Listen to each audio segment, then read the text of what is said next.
Enfin, en Suisse, tu fais pas des... C'est pas reconnu, en fait. Le côté artiste, le côté créatif, ça, c'est pas rentable. C'est marre, on n'a pas d'artiste en Suisse. De base, j'étais nulle dans presque tout, dans le sport, dans les études, donc je me comparais déjà pas. Moi, j'avais cette chance de commencer d'en bas, donc je pouvais que monter. Il y a d'autres personnes où justement ils sont sous cette pression parce que ils sont forts. Je pense qu'un Suisse, tu lui dis, tu vois, au chômage, il est pas bien. Il est pas bien. On vient nous toquer à la porte avec un troisième pilier. Impossible que notre éducation financière... Aujourd'hui, on se retrouve pour un nouvel épisode de MB Podcast. Je suis avec Sarah, qui est une entrepreneuse romonde, du coup. Ravie de t'accueillir. On se connaît pas. C'est la première fois qu'on se voit. Ouais. Et du coup, c'est toujours un plaisir de découvrir les gens autour d'un café et puis pour parler un peu de ton parcours. Parce qu'on s'est connus un peu sur les réseaux sociaux, du coup. Mhm. Raconte-moi un peu qu'est-ce que tu fais aujourd'hui, où est-ce que tu en es. Ok, moi du coup, je suis coach mental et transformationnel. Ok. Et je pensais pas en arriver là. C'était pas en gros, c'était pas un but en soi. Moi, à la base, j'ai fait un bachelor en économie, Ok. master en sciences sociales. Donc, j'ai toujours été passionnée par les humains et qu'est-ce qui fait qu'on devenait qui on était. Et mon dernier job avant de faire le pas de devenir entrepreneuse, c'était aider les femmes à investir elles-mêmes. Et là, en fait, j'ai compris que c'était pas mon bachelor en économie. C'est pas ça qui allait t'aider. Hein. Non, du tout. Et qu'en fait, il fallait vraiment se débrouiller par soi-même, apprendre à se faire confiance, apprendre à apprendre des autres aussi, qui sont déjà là où tu veux aller. Et puis j'ai eu beaucoup de chance justement d'avoir des mentors ou des personnes sur ma route qui m'ont guidée. Et parce que toute ma vie, je pensais que justement je voulais être riche, etc. Puis au final, ce que tu veux, c'est ta liberté. Ta liberté, tu l'as pas de cette manière. Pas comme ça. C'est pas avec. Non. Ouais. Et ça se travaille, c'est petit à petit. Et aussi, juste le fait que si tu vas dans le bon chemin, entre guillemets, tu choisis tes propres chaînes. C'est ça la vraie liberté au final. Tu vas y arriver. Mais si on reprend du coup ton parcours par rapport à tes études, t'as fait quoi comme scolarité? Où est-ce que t'étais? Est-ce que ça s'est bien passé? Parce que la scolarité, c'est toujours un peu le... Moi, je viens de Pressé-Chaud de base, donc dans les Hauts-de-Lausanne, quartier un peu défavorisé, entre guillemets, à la Suisse. À la Suisse, ouais. Et pour le coup, j'étais pas forte à l'école du tout. On voulait me mettre en VSO, donc ce qui était le plus bas. Mais c'était plus parce que j'avais des troubles d'attention et puis du coup j'avais personne à la maison pour m'aider à faire mes devoirs, donc bref. Et j'ai changé de collège. En gros, je suis partie à Villamont, qui est un peu une école un peu plus huppée, on va dire. Et là, ça s'est beaucoup mieux passé parce que du coup, il y avait personne qui essayait d'envoyer des craies. Un cadre en fait un peu plus agréable en fait. Et c'est là aussi, tu vois, en fait, depuis petit, l'environnement, à quel point ça change tes capacités scolaires. Et pour le coup, 15 ans, j'aurais pu passer en VSB. J'avais les points ou aller au gymnase. Et là, par contre, ma mère et mon frère, ils m'ont un peu poussé à faire un apprentissage. Donc, je suis partie en apprentissage, ce que pour moi était un échec de base. Donc, je rentrais, je pleurais tous les jours. Donc, en fait, toi, tu voulais aller au collège plutôt pour les Français, c'est collège. Etc. Et ta famille t'a plutôt poussé de côté... C'était un grand frère, du coup? Ouais, j'ai un grand frère, Donc, t'as plutôt poussé vers un apprentissage. C'est quoi, employé de commerce? Exact, Mais pour le coup, j'étais chez Bob's, donc une des meilleures entreprises formatrices. Par rapport à ça. Oui, mais bon, j'avais 15 ans, je voulais être avec mes copines, j'étais là... Tu te rendais pas compte de la chance que t'avais d'être dans une boîte comme ça? Littéralement, tu sors de là-bas, t'as tous les postes ouverts, tu fais ce que tu veux. Et vraiment, on était formés... À l'international, c'est tellement reconnu en plus d'une formation chez Bob's. C'est fou, Non. Et franchement, j'ai passé les meilleures années de ma vie. C'était génial. Mais tu t'en es rendu compte après? Alors, c'était juste le début que c'était très difficile. Après, ça a été... Donc, ça fait quoi, 3 ans avec Mathieu? Ouais, exact.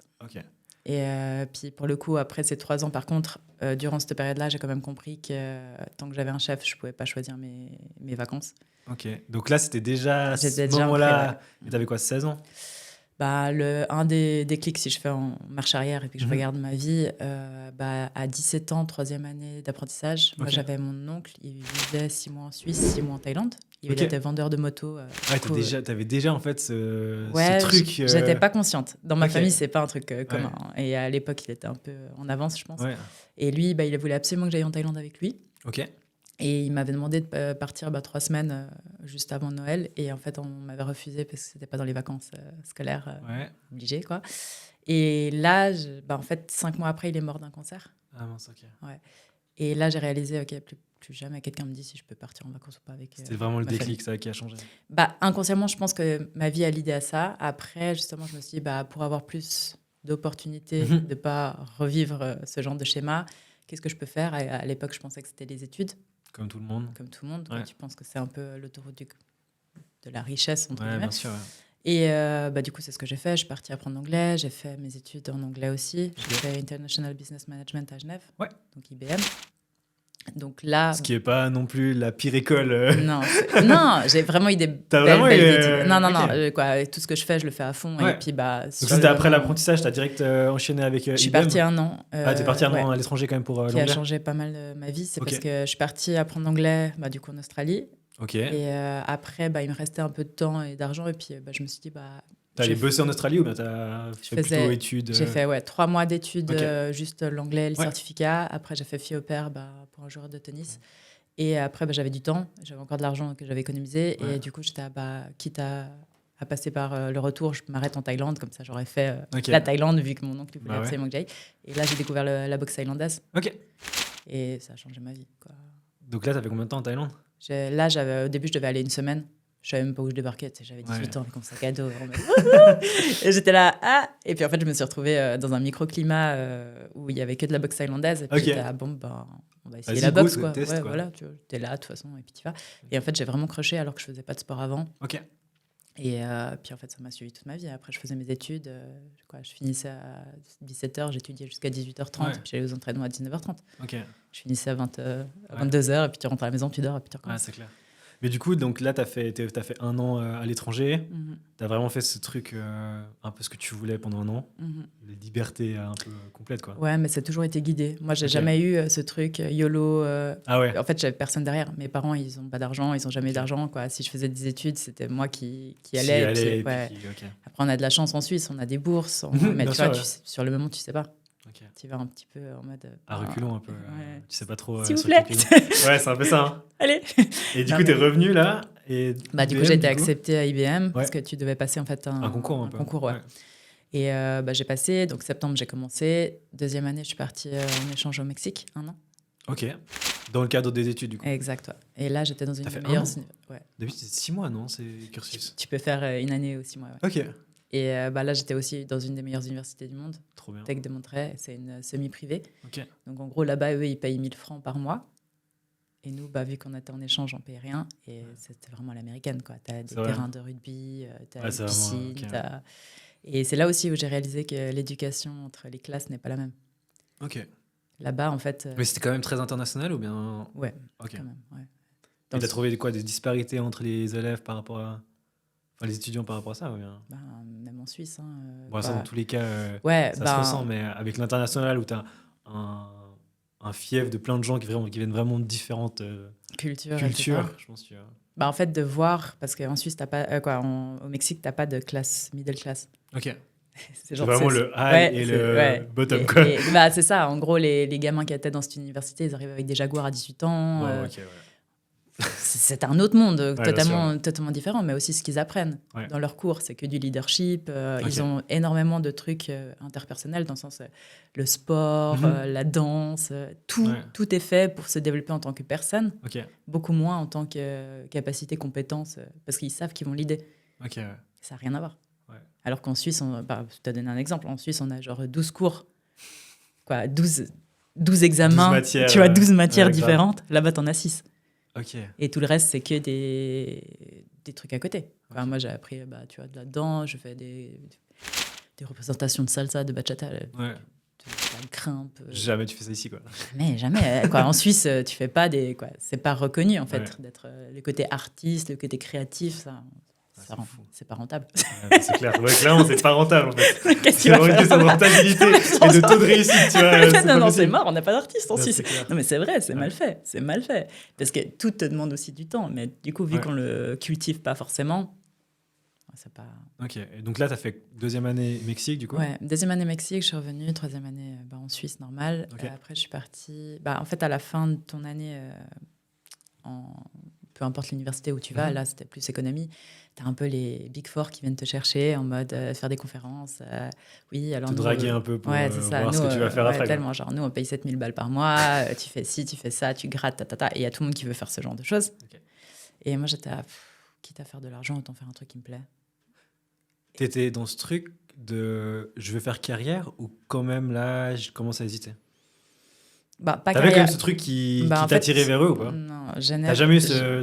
Non. En fait, je sais pas si c'est une question de Genève-Lausanne, mais tu sais, Lausanne, on est un peu plus tranquille quand même. Ouais. Et moi, ça m'intéresse pas, en fait, d'aller faire la soirée à Java, tu sais, genre juste se montrer. Et du coup, ce truc d'aller dans le consulting, suivre cette voie-là, forcément, quoi, moi, ça m'a jamais intéressé. Du coup, je me suis dit, bon, bah, j'ai pas choisi les meilleures études pour.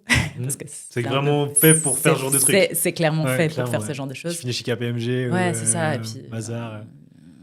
Voilà, super, quoi. Mais moi, j'avais besoin de sens, en fait. Ok. Et là, bah, au final, j'ai trouvé un master en résolution de conflits et médiation. Donc, rien à voir. C'était un peu c'était le master de je sais pas quoi faire ou... Non, c'était ma passion. T'as kiffé faire ça? Ouais. En fait, la science humaine, c'est vraiment ce qui me C'était passé du coup de économie pure à... Enfin, t'as fait un virage, quoi. Ouais, le gros virage, ouais. Mais c'est un peu lié, dans le sens que je pense que moi, ce que je cherchais, c'était ma liberté. Ouais. Et je pensais qu'en faisant économie, de toute façon, ça allait m'ouvrir le plus de portes. Ouais. Et ma liberté, en fait, c'était pas ça. Ma liberté, c'était de trouver ma mission de vie, tu vois. Et quand j'étais petite, bah, je pense qu'aujourd'hui, avec le recul, je sais que tout le monde, quand ils sont petits, ils ont déjà cet instinct de faire les choses qu'ils aiment déjà. Sauf qu'on l'oublie, parce qu'on te matrixe un peu, on te met dans un petit moule et puis on te dit, bah, fais ça. Ouais, c'est clair, ouais. Et du coup, tu fais. Tu poses pas trop de questions, tu vois. Genre, ok, d'accord. Et du coup, bah, quand j'étais petite, je voulais déjà être dans la psychologie, aider les gens. J'ai toujours eu ça. T'as ce côté un peu empathique.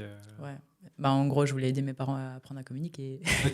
Tu vois, genre, des trucs comme ça. Mais pour le coup, la sciences sociales, le master que j'ai fait, bah, ça m'a beaucoup aidé aussi à mieux comprendre un peu. Et ça débouche sur quoi au job hors indépendant? Alors, j'ai été embauchée par le gouvernement suisse quand j'ai fini mon master. Ouais. Et du coup, je travaillais dans tout ce qui était non-prolifération des armes chimiques, biologiques. Du coup, tu étais à Berne? J'étais à côté, à Spitz. Et là, tu es avec l'ONU. Là aussi, tu vois, c'était un peu le Graal du... Tout le monde qui finit ce genre de master veut faire ce genre de choses. C'est avec les ONG pour faire quelque chose de mieux, quoi. Exact. Et pour le coup, en ayant été là-bas, j'ai vite réalisé que c'était pas là-bas qu'il allait avoir des impacts. Ah ouais? Ouais, c'est chaud. Bah, c'est chaud. C'est catégorique. Non, franchement, ouais, c'est dur en fait. En Suisse, on réalise pas, mais on vit dans une petite bulle. Prison dorée. Ouais, bah déjà, alors on est une prison dorée dans le sens. On a beaucoup d'argent, mais on ne sait pas vraiment quoi faire avec. Mais par contre, dans le reste du monde, ils ne sont pas très avancés. Ouais. Dans le sens qu'il y avait des attaques chimiques sur des gens normaux qui étaient normales pour d'autres pays, tu vois. Ouais. Puis toi, tu es un peu là, mais on n'avance pas, quoi. Mais du coup, c'est quoi le sentiment, vu que tu as toute la connaissance qui va avec, tu arrives sur un dossier comme ça, et tu te dis, en fait, ce qu'on fait ici, c'est à des années-lumière de ce qui se fait... à quelques kilomètres de chez nous, en fait.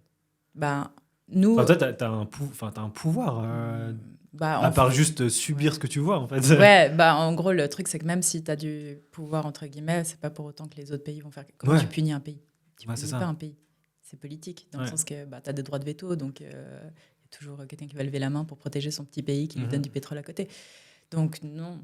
Moi, le plus gros changement qu'il y a eu, en fait, qui a opéré dans cette organisation-là, qui fait partie de l'ONU, c'était le droit de punition, entre guillemets. Ça veut dire que ça faisait 70 ans qu'en fait, ils faisaient que discuter et dire, mais à part ça, ça serait des pratiques à mettre en place si vous voulez.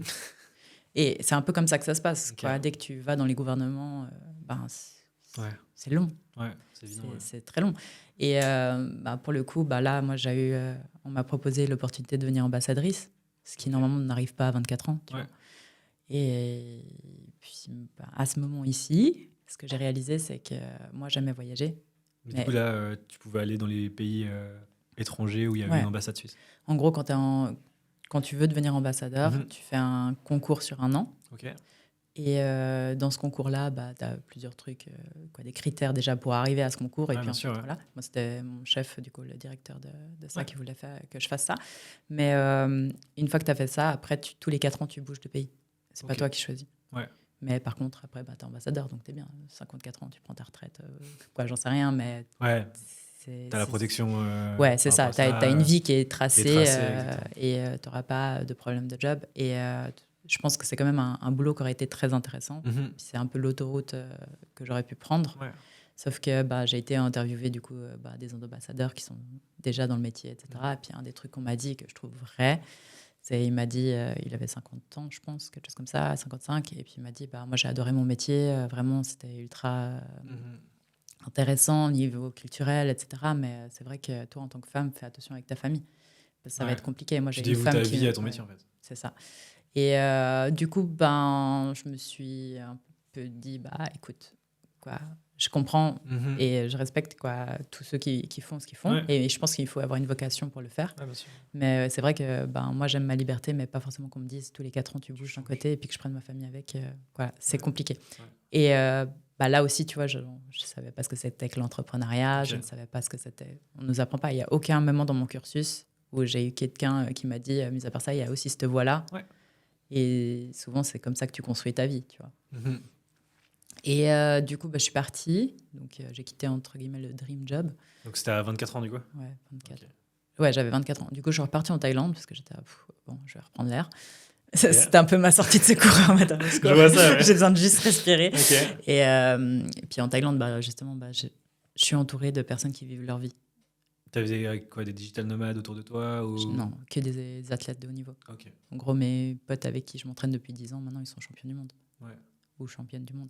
Et je trouve que l'inspiration que tu as quand tu es avec des gens qui vivent leur vie et qui ne subissent pas, qui ont choisi, en fait, tout simplement, tu vois. Ils subissent leur routine, tu vois, mais ils choisissent vraiment de se pousser à fond. C'est quelque chose que je n'avais pas en Suisse. Ok. Cette mentalité d'aller vraiment chercher le bout du bout, quoi. Ouais, de se surpasser et puis d'y croire, en fait. Et tu as fait combien de temps, du coup, en Thaïlande ? Tout dans ma vie, je pense 3 ans. Ok. Mais après le... Ouais, j'avais fait 6 mois. Ok. Après, j'étais revenue, j'ai retrouvé un job dans le consulting à Genève parce que j'étais là. Je peux faire des changements de l'intérieur. Tu sais, je m'étais dit, on va faire des investissements durables, etc. Et puis du coup, j'étais dans...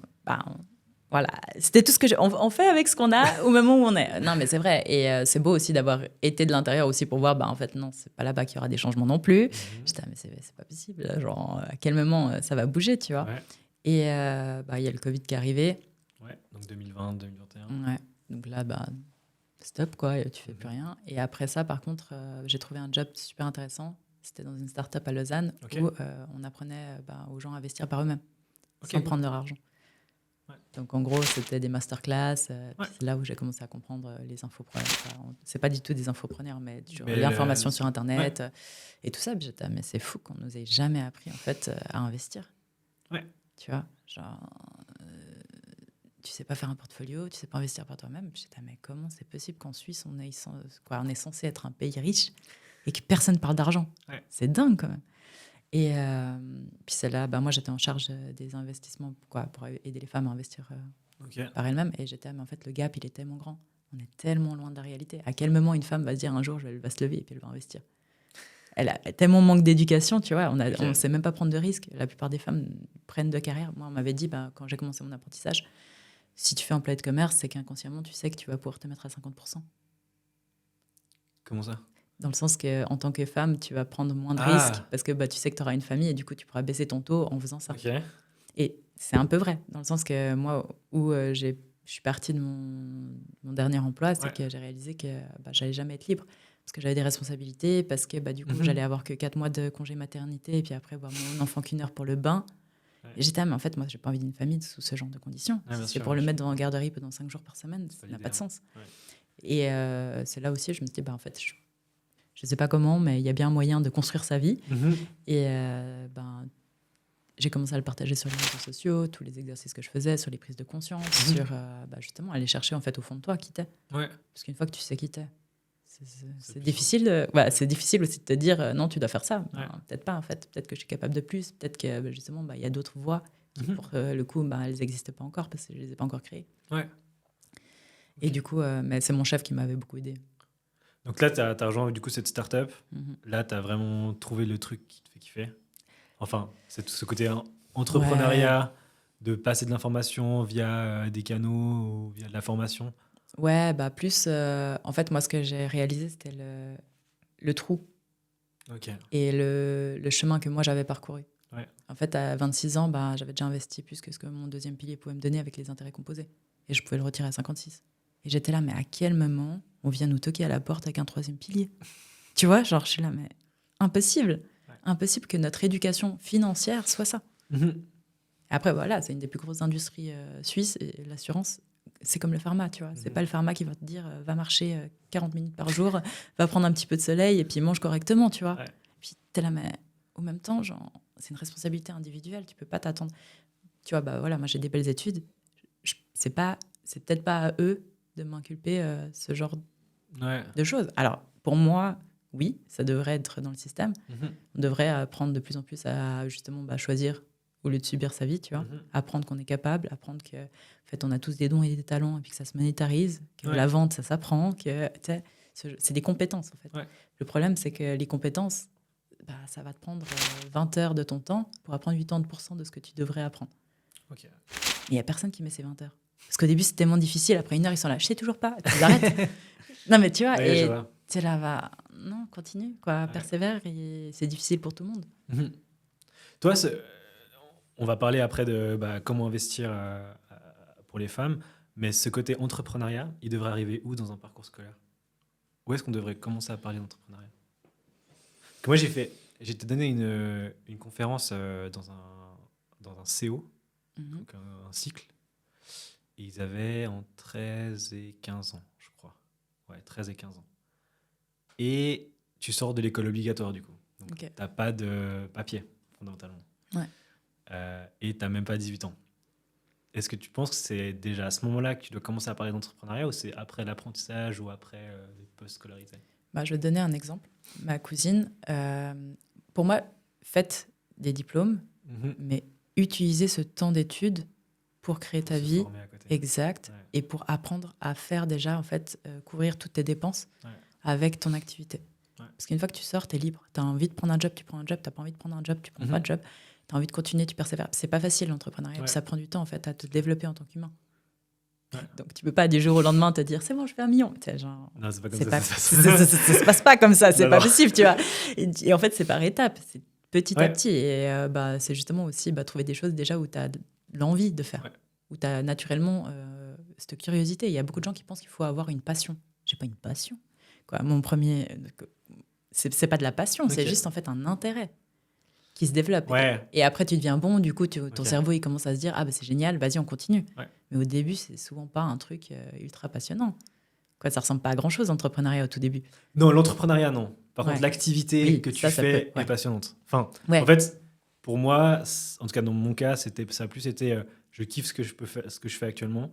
Et genre, en fait, je peux en faire un business. Ouais, c'est ça, en fait. C'est vraiment l'intérêt, passion. J'adorais accompagner des boîtes. Et en fait, de discuter avec des entrepreneurs m'a permis après de développer d'autres activités pour faire du marketing, etc. Mais en fait, c'est juste, on n'a pas besoin de tout savoir. Non, comment tu vas y arriver. On s'en fiche. Tu vois. C'est impossible. C'est impossible, tu peux pas. Mais par contre, c'est justement de garder cet esprit ouvert, de garder ce truc de toujours chercher à s'améliorer, chercher à apprendre et puis pas essayer d'avoir une fin en soi. Ouais. Les gens, ils se concentrent tellement sur les résultats qu'ils oublient le processus. Ouais. Alors que si tu te concentres tellement sur le processus, les résultats, ils arrivent. Tu oublies les résultats, mais ils seront de toute manière là. Ouais. Et pour moi, là, pour te donner l'exemple de ma cousine, elle fait physio. Donc, elle est beaucoup dans l'humain, dans la thérapie, etc. Et elle adore le sport. Elle a fait un Ironman à 19 ans, elle est au top. Mais c'était pour elle, au début, le sport. Et en fait, pendant ses études, elle est à côté de moi. Donc, voilà, je lui donne tous les exercices que je donne, etc. Et puis, vraiment, ça m'inspire aussi de devenir meilleure, juste parce qu'on n'a pas d'autres exemples dans la famille, tu vois. Et du coup, elle a commencé à donner des coachings, mais tu vois, dans un parc gratuitement au début, quoi. Ouais. Et maintenant, pendant ses 3 ans d'études, elle a continué à donner des coachings. Et puis, au final, vu qu'elle était déjà dans la santé, il y a certains de ses clients qui venaient en physio qui lui ont demandé de donner des cours de sport. Ouais. Puis du coup, elle était vas-y, on essaye, tu vois. Et d'autres personnes se seraient dit, non, j'ai pas un truc de sport. Ouais, j'ai pas la légitimité. Mais en fait, au début, fais-le gratuit. Ouais. T'es genre, tranquille, t'as rien d'autre à faire que toi. Et puis, aider. Ouais, c'est clair. Et en fait, t'as pas cette pression. La plupart du temps, je trouve que c'est ça qui fonctionne. C'est ton achievement fait que t'es crédible. Exact. Ouais. Enfin, moi, j'ai percé un compte de 0 à 35 000 abonnés sur Insta. Et du coup, c'était mon achievement pour dire, en fait, je suis crédible pour faire des réseaux sociaux. En fait, la plupart sont à 500, 300 abonnés. Donc, en fait, je suis crédible. Oui. Et la plupart du temps, l'Ironman, c'est clairement ça. En fait, c'est crédible. T'as réussi à te préparer pour faire ça. Donc, en fait, juste partager ce que tu fais, c'est la même chose, en fait. Mais en fait, souvent, dans notre tête, c'est jamais assez. Parce qu'on a toujours ce truc de, en tout cas, tous les entrepreneurs que je vois et que je suis, c'est jamais assez. Et puis au bout d'un moment, après, il y a l'autre côté où il faut un peu se calmer aussi et se dire, tranquille, genre, célèbre aussi tes victoires, genre, ça va aller, parce qu'au final, tu cours tout le temps. Tu t'arrêtes jamais. C'est abusé. Et t'es jamais satisfait, t'es jamais. Et puis, c'est pas le but non plus. Mais justement, c'est quoi être satisfait pour toi ? Pour moi, c'est en fait te lever le matin, avoir du plaisir à te lever et te coucher le soir avec satisfaction. Dans le sens que tu te dis, j'ai tout donné ce que je pouvais aujourd'hui. Pour moi, c'est ça. Et dans le sens aussi, être dans le moment présent, pouvoir être là quand tu es là, et pas être en train de tourbiller dans le futur ou dans le passé. Quoi. Ça, c'est un problème. Ouais. Mais j'ai dû m'entraîner. C'est dur. Ouais, c'est pas facile parce qu'on est toujours dans... Mais c'est aussi la société qui te pousse à faire ça. Ouais. C'est jamais assez rapide, c'est jamais assez vite. Puis après, tu te compares à d'autres trucs et puis tu te dis, mais c'est pas assez. Non. Tranquille. Genre vraiment, concentre-toi sur qui t'es et puis vraiment, prends avant-hier, maximum une semaine, compare-toi à toi-même. Ouais. Parce que quand tu vois, toi, ton évolution, même si c'est minime, c'est déjà incroyable. Ouais, c'est clair. C'est des petites victoires qu'il faut aller chercher chaque jour. Ouais. Ça s'entraîne. Et du coup, dans cette coaching pour investir pour les femmes, là, tu retrouves ces petites victoires ? Tu arrives à... Alors maintenant, je fais pas ça. Maintenant, je coach vraiment les entrepreneurs, les dirigeants. Mais avant, quand tu faisais... moi, je voyais pas l'impact parce que c'était tout en ligne. Ok. C'est ça, en fait. Souvent, quand tu crées une boîte digitale, tu vois pas les gens. Non. C'est ça que l'agence, aujourd'hui, comme on est en Suisse, on fait quasi tout le temps des cafés, on va boire, on va dans les entreprises. Parce qu'en fait, on voit directement l'impact qu'on a sur les gens. Mais la plupart du temps, c'est juste une publicité Facebook et tu vois, à part des retours sur investissement ou tes stats, tu vois pas grand-chose. Quoi. Ouais, et puis on oublie souvent que c'est des humains quand même. Tu vois. Mais moi, j'avais besoin de... Déjà, moi, je suis partie parce que j'avais besoin de me prouver à moi-même ce que j'avais besoin. En gros, moi, dans la même période, en gros, je me suis fait 2 ligaments en trampoline. Okay. Et moi, j'avais ce sentiment de jamais me sentir légitime. Ouais. Jamais assez... C'est pas que je me sentais pas assez... J'étais où j'étais. Ouais. Je me posais pas trop de questions parce que de base, j'étais nulle dans presque tout, dans le sport, dans les études, donc je me comparais déjà pas. Okay. Moi, j'avais cette chance de commencer d'en bas, donc je pouvais que monter. Il y a d'autres personnes où justement ils sont cette pression parce que ils sont forts. Et du coup, en fait, ils se disent si je tombe, je suis vraiment... ils ont jamais expérimenté qu'est-ce que c'est d'être en bas. C'est clair. Et pour le coup, quand je me suis fait mes ligaments, on m'a dit que je pouvais plus jamais faire de sport de rotation de ma vie. Okay. Et j'avais 26 ans. Et en fait, ça faisait déjà 7 ans que je faisais de la boxe 6 jours par semaine. Pour moi, ça me paraissait impossible. Je dois faire autre chose. Non, c'est clair. Et là, ça m'a réveillée. Et en fait, si tu veux, l'humain, il change soit par inspiration, soit par désespoir. Okay. Et je souhaite le désespoir à personne. Non, mais sincèrement. Et pour le tout coup, j'ai eu quand même le temps de méditer sur pas mal de choses de ma vie parce que j'étais clouée sur mon canapé. Mais ouais, c'est pas cool. Mais la vie, elle te rattrape, ouais. Puis là, moi, du coup, je me suis dit, qu'est-ce que moi, ça me fait peur. Et je pense qu'il faudrait toujours aller où ça nous fait le plus peur. C'est là où on grandit le plus. Ok. Et là, je suis repartie de nouveau en Thaïlande. Et là, j'ai fait mon premier combat professionnel. Ouais. Donc là, c'était vraiment un gros challenge. Rien que le fait que 2 ans avant, on me disait que je ne pouvais plus faire mon sport. Ouais, tu avais déjà la fierté de pouvoir remonter. Exact, ouais. De revenir, quoi. Puis rien que de me rentraîner. C'est pour ça aussi, tu vois. Moi, je me suis tellement focalisée sur les choses que j'aimais. Pour moi, le sport, c'était un échappatoire. Ouais, c'est clair. C'était vraiment mon plus gros échappatoire. Et maintenant, dans l'entrepreneuriat, je retrouve aussi ce truc de vouloir challenge être à fond. D'être à fond, ouais. Et ça, j'adore. Mais après, je ne sais pas si l'entrepreneuriat, c'est fait pour tout le monde, du tout. C'est un peu ce que je voulais te poser comme question. C'est quoi pour toi la qualité d'un bon entrepreneur ou ce que tu penses qu'il faudrait avoir? Déjà, est-ce que c'est inné pour toi? Est-ce que c'est des compétences que tu peux acquérir? Je pense que ça s'apprend. En gros, tu as soit ceux qui ont déjà des compétences et qu'ils apprennent à les monétariser. Tu es comptable, tu te mets à ton compte. Ta compétence n'a pas changé. Mais là, c'est marrant parce que là, hier, j'ai parlé de ça avec une de mes clientes où elle est nutritionniste. mais elle fait extrêmement bien son job. Mais en fait, elle connaît rien au job de l'entrepreneuriat. Ouais. Du coup, elle est spécifique dans son job, elle est géniale.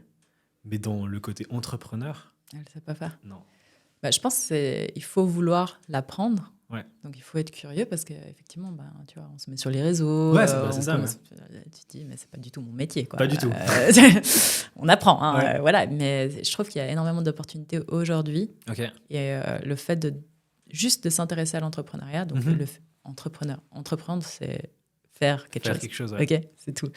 Et je pense qu'on devrait tous le faire parce qu'il y a tout qui change tellement rapidement maintenant avec l'intelligence artificielle. En fait, croire que ton emploi est sécure, c'est ultra... Ouais, c'est dangereux. C'est dangereux, en fait. Ouais.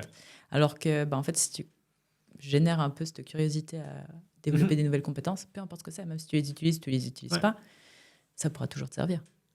Mais du coup, c'est quoi pour toi, tu as 3 qualités qu'un entrepreneur ou une compétence qu'un entrepreneur devrait avoir? Un bon entrepreneur? Ouais. Être passionné par ce qu'il fait, vouloir le transmettre, l'humain. T'as pas besoin d'aimer l'humain pour réussir. Il y a plein de gens qui, tu regardes sur Internet, ils sont pas humains, et puis c'est pas grave, tu vois. Mais ça dépend ce que tu veux construire. Mais si tu veux... Et ça dépend aussi des critères de réussite. Qu'est-ce que c'est qu'un entrepreneur réussi? Si je peux te donner ma définition d'un entrepreneur réussi, pour moi, c'est quelqu'un qui n'a pas subi sa vie. Ça veut dire qu'il sait pas... il travaille aussi sur son business, pas que dans son business, parce que ça, c'est aussi deux choses très différentes. Est-ce que tu peux partir et que ton business, il survit, ou est-ce que quand tu pars en vacances, c'est une catastrophe? Est-ce que ton business, il te sert ton style de vie? Ou est-ce que c'est toi qui, du coup, est parti d'un emploi pour travailler 2 fois plus et puis être payé 3 fois moins? Ça aussi, il y a pas mal de risques, en fait. Mais pour moi, en fait, le chemin de l'entrepreneur, comme je le vois, c'est vraiment, en fait, ton cheminement de vie. Donc, c'est plus, moi, en tant que personne, j'ai envie de me développer, j'ai envie de voir jusqu'à où je peux aller. Et je sais que où je veux aller, l'idéal, c'est d'être libre. Après, est-ce que c'est un chiffre? Est-ce que c'est un sentiment? Est-ce que c'est ce que tu fais de la journée? Il y a plein de critères qui font que, tu vois. Parce que tu peux être... moi, par exemple, je me sens déjà libre. Je me sens libre de venir faire un podcast ce matin. Je me sens libre de travailler avec les gens, tu vois. Genre, je me sens bien dans ma vie. Et après, c'est juste, en fait, se dire, OK, maintenant, il faut continuer sur cette voie-là, puis voir jusqu'à où tu peux aller. Je vois. Et du coup, aujourd'hui, qu'est-ce que tu fais d'entrepreneuriat? Concrètement, là, moi, j'ai créé, du coup... j'ai pris ces 2 ans quand je suis partie en Thaïlande pour créer une formation, justement, ça s'appelle Enquête de sens et liberté financière. C'est justement pour apprendre, au fait, tous ces trucs de OK, j'ai de l'argent, je gagne mon argent, qu'est-ce que je fais avec ça pour rendre mes choix plus faciles demain? Et là, du coup, je parle aussi de sens. Parce que tu peux gagner de l'argent, mais pas réussir ta vie. Il n'y a pas que les employés, il y a aussi les entrepreneurs. Hein. Dans le sens que tu peux avoir des grosses entreprises, tu peux faire beaucoup d'argent et puis toujours être malheureux. C'était pas ta voie. Donc, de faire de l'argent, tu dis, c'est pas ta voie. Tu peux faire de l'argent en étant toi et en ayant... actionner, on va dire, tes dons et tes talents. Et tu peux faire de l'argent en copiant, collant quelque chose d'autre, qui n'est pas forcément toi. Ou qui n'est qu'une étape. Et puis après, du coup, tu as peur de recommencer à zéro parce que du coup, tu en es déjà là. Ou... C'est ça, on voit souvent aussi. Mais concrètement, j'ai ça. Donc ça, c'est plus pour les gens qui n'ont pas encore pris conscience de leur chemin de vie. Et là, tu accompagnes des gens en Suisse romande, du coup? Ou du monde entier? Plutôt francophonie. Au début, j'avais commencé mes insides en anglais. Et après, j'ai réalisé qu'en fait, il n'y avait rien en français. Genre, vraiment, il n'y a rien. Genre, tu as David Laroche, quoi. Oui, c'est vrai. Et c'est tout. Pas grand-chose. Et en Suisse, encore moins, tu vois. Et c'est tellement dommage. Je suis là, on a tout pour bien faire. Alors là, et puis je pense qu'en fait, c'est le fait d'avoir tout pour bien faire. On a trop de confort, et du coup, on ne fait pas. C'est quoi, avec les gens que tu as accompagnés, le constat que tu fais aujourd'hui?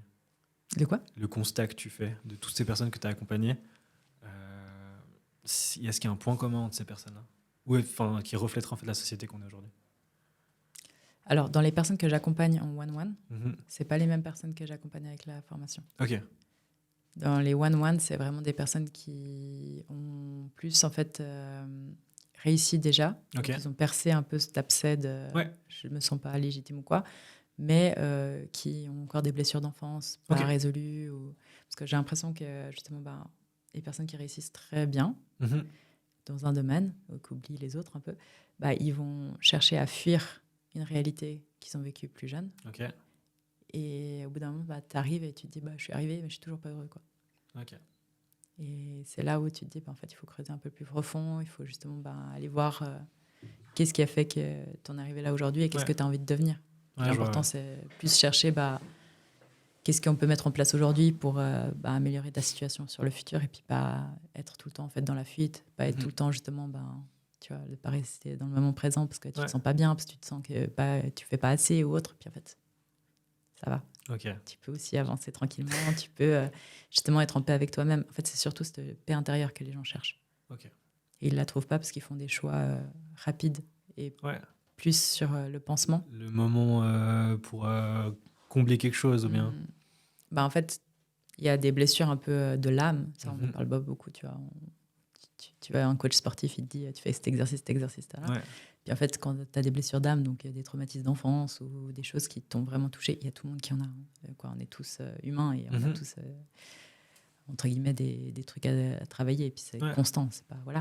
Mais il y a des blessures qui nous font avoir peur de certaines choses et donc de ne pas les affronter. Okay. Et tant que tu n'affrontes pas tes propres démons, au bout d'un moment, tu en souffres. Et donc ça, tu fais des one-to-one avec ces personnes-là pour essayer de combler et trouver... C'est pas essayer, c'est vraiment... je leur apprends... Trouver une solution par rapport à ça, quoi.